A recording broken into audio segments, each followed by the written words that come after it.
I am a big believer in self-experiments, and in fact, I will confess today that I have done a self-experiment myself a couple of years ago, and in fact, I discussed this with Nicola, who is aware of this and who gave me a big scare, because what I did at the time was I wanted to create induced pluripotent stem cells, and I couldn't get hold from commercial sources, and there were all kinds of material transfer agreements that were crippling.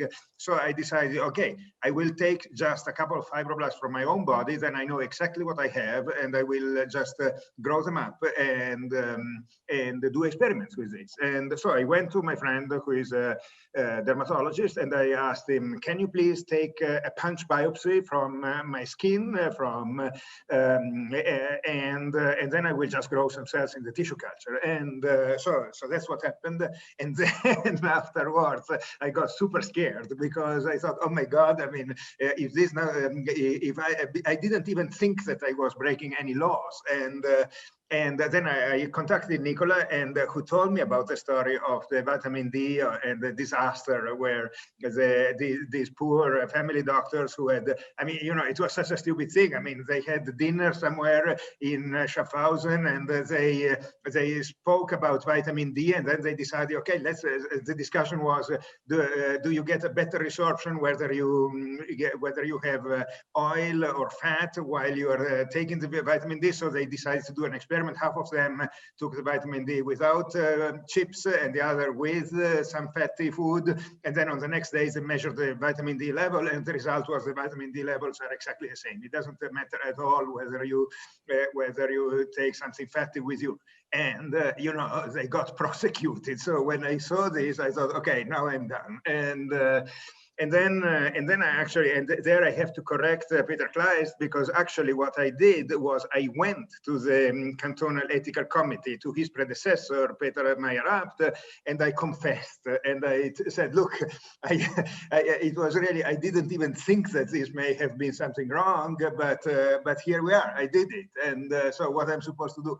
And then Peter Meyer-Abt told me, look, we are not going to do more trouble just for the sake of making trouble. And he actually explained the n=1 clause, and explained me, so if you did it on yourself and it is just you and nobody else, and you didn't take some of your students or whatever, then this is outside of our responsibility, and therefore you are and therefore we are not going to prosecute you. But he sent me a bill for 300 francs for having looked at the matter. So it was not completely painless. And so in general, I have to say that you know, self-experimentation has been something that we medical doctors have been doing for many centuries.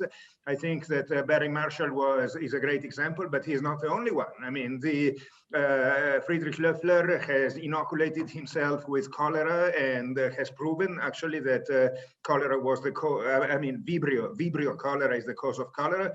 And for example, Thomson was a doctor in Hamburg who suffered from myotonia congenita. He described the disease. He described the disease in his son.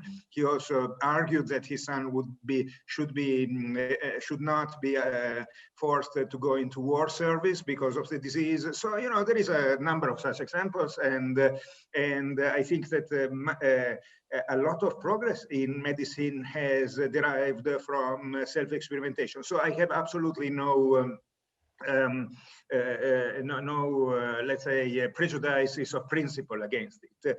However, and this is really my question also to Preston, I see your point that you have a flexibility of creating an adaptive design of your vaccine that allows you to improve on it many times recursively. I think this is a great thing. By the way, it's the same thing for diagnostics. If I look at the diagnostic tests for COVID that are out there from Abbott and from Roche, they're all based on knowledge from 6 to 9 months ago. If I look at what is happening in the academic realm, the tests are much better. I mean, we can use NGS diagnostics, barcoding, and high throughput at a fraction of the cost of what Roche and Abbott are charging us.